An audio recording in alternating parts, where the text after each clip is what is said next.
Today I will show you an action, thriller film from 2008, titled Terra Nova. Spoilers ahead. Watch out and take care. On the cold hills of a deserted island, Dylan is trying to find a safe spot to camp. He walks for miles until he slips and falls into a freezing river, but after floating away for a while, he manages to climb out and continue his journey. When he gets too tired to keep going, he stops to rest against a big rock, grabs a flower to eat, and begins thinking back to how all this started.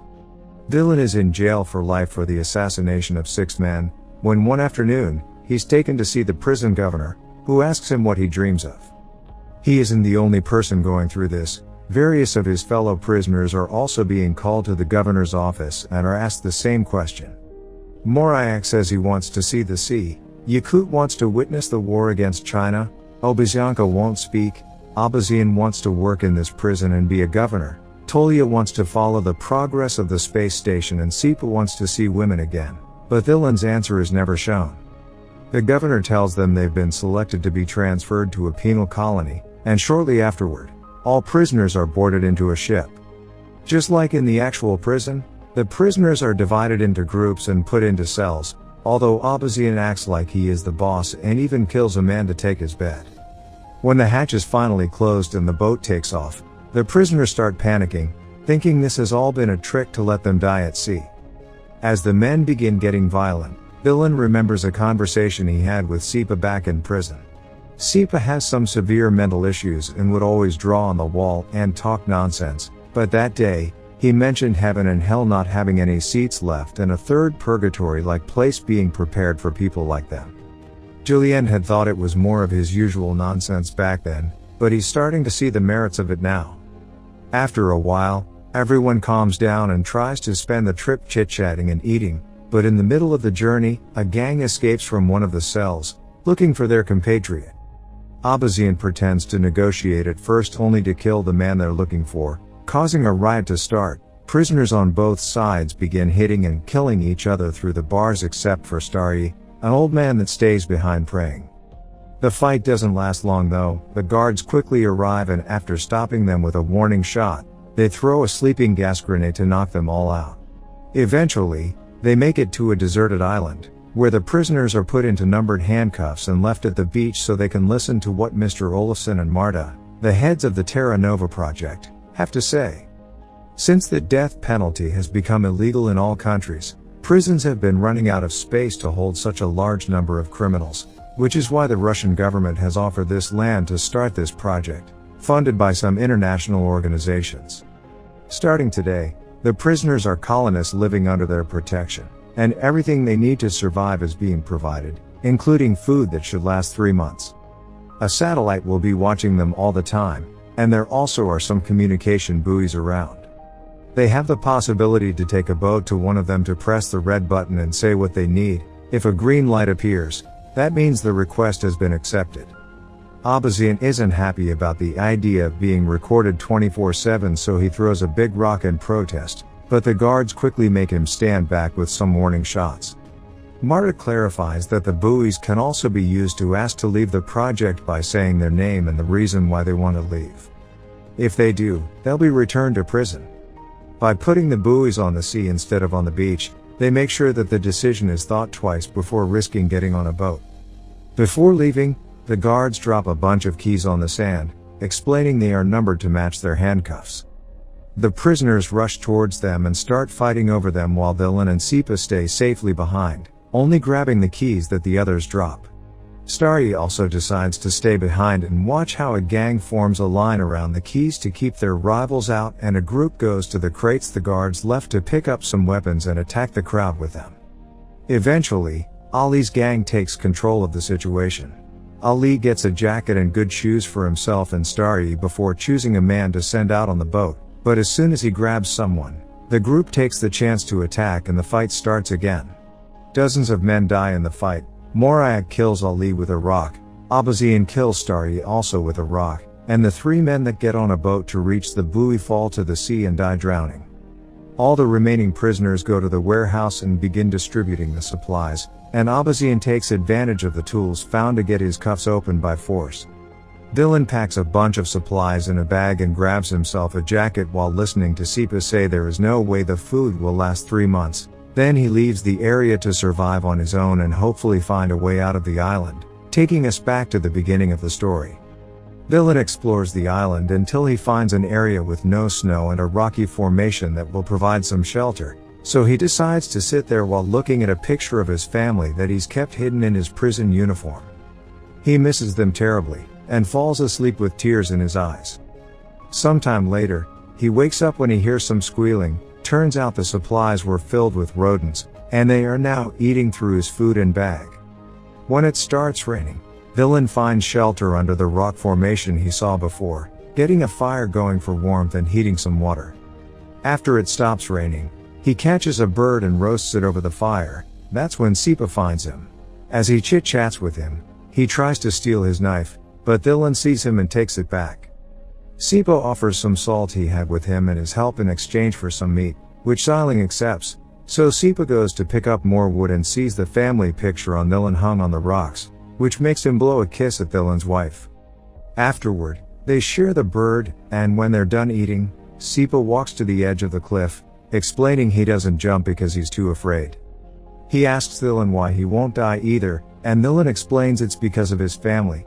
They're dead and he wants to be buried next to them, which can't happen if he dies on the island. The two men fall asleep, and when Dylan wakes up, he finds Sipa has stolen the picture to use it as inspiration for his debauchery. Furious, Dylan beats him up and pushes him off the cliff, but Sipa doesn't die because he doesn't fall into the ocean. He drops on a hill right underneath. But even after this disagreement, the two of them travel together as they explore the island. Sipa easily amuses himself with the trash he finds in the water while Dylan tries to fish, but the only living being they find in the water is some sort of aquatic centipede, which freaks Sipa out. While looking around, Dylan is shocked to suddenly find part of a seaplane among the rocks. It only takes going a bit farther up the hill to find the entire plane, which gives him a bit of hope because he used to be a pilot and would be able to fly it. However, 2 men aren't enough to move it, so for now, they go back to their shelter. Dylan starts a fire with some matches he had grabbed at the warehouse, but there's something in them that creates a very toxic smoke. He moves away from the fire and drags a sleeping Sipa with him, who at first won't wake up. It takes a few shakes from Dylan for him to finally regain consciousness, but his mouth only continues to spout nonsense, and Dylan realizes the cold will kill them any minute now. The 2 men decide to go back to the base and see if they can steal some coal. Back in the base, life hasn't been easy for everyone. Abazian and his gang are in control and keeping a routine while sharing the supplies, and Abazian even asks them to call him governor. But they keep anyone that isn't in their team inside the barracks. They only allow them to come out to have a walk in an enclosed area, similar to real prisons, while Astonitz yells at them from the watchtower. When they're sent back, they need to run because whoever is last gets killed to be used as food later. Dylan and Sipa manage to reach the coal box and find the remains of a fire. After walking for so long, they're almost freezing, so they can't help laying down next to the fire and falling asleep. But Sipa wakes up quickly when he hears some noises. The gang is coming over with their latest prisoner for roasting. He runs to hide behind a rock, but Dylan is still out there, so he comes back out to rescue him. But he isn't fast enough and Abazian's men find them and capture them. The 2 of them are taken back to base, where Abazian tries to decide what their punishment will be for having run away with supplies when they arrived. Yakut tries to remind them that they were on their side during the ship fight, causing Astonitz to insult him for trying to meddle. Yakut replies by hitting him, and this causes the whole gang to team up to hit him in return, earning Yakut a place in the barracks with Dylan and Sipa. They walk around for a while, and when Astonitz announces it's time to return, Dylan stays behind, but Sipa comes back from him and drags him inside with him. They can only watch as the last standing man is captured and tied to a pole, begging for some water as his last wish, so Sipa takes pity on him and brings a cup to his lips before he is killed. Later, before going to sleep, the group discusses the possibility of rebelling. They're unsure because it may be dangerous, but Shram convinces them it's worth trying. The next morning, Tolya shows Abaziankat that he's installed a secret trap in his workshop to catch any potential thieves. After the group takes his daily walk, Astonitz tries to get them back inside to get the usual game going, but only 2 men run, the rest stand back and come together while Yakut throws a rock at Astonitz to shut him up. Dylan walks up to Abazian and offers him a deal. If he lets them go to the buoy and ask for food, he'll tell him the location of the plane he found. Abazian accepts and opens the gate to let them out. While Tolia and Dylan go with 2 other men on the boat, Abazian asks his men if they know anything about Dylan, and that's how he learns he was a pilot, that his family died in a plane crash, and he went to jail for killing flight dispatchers at the airport with a rifle. This crime was classified as murder in a state of severe emotional agitation, which Abazian thinks means Dylan has a guilty conscience. As soon as the boat is far enough, he orders the group to go back to the barracks, canceling his deal. Yakut tries to confront them, but he's immediately killed, so Abazian grabs 1 more man before declaring the game is on again. The group can only run back to the barracks since a fight would be a very bad idea because Abazian's men are armed.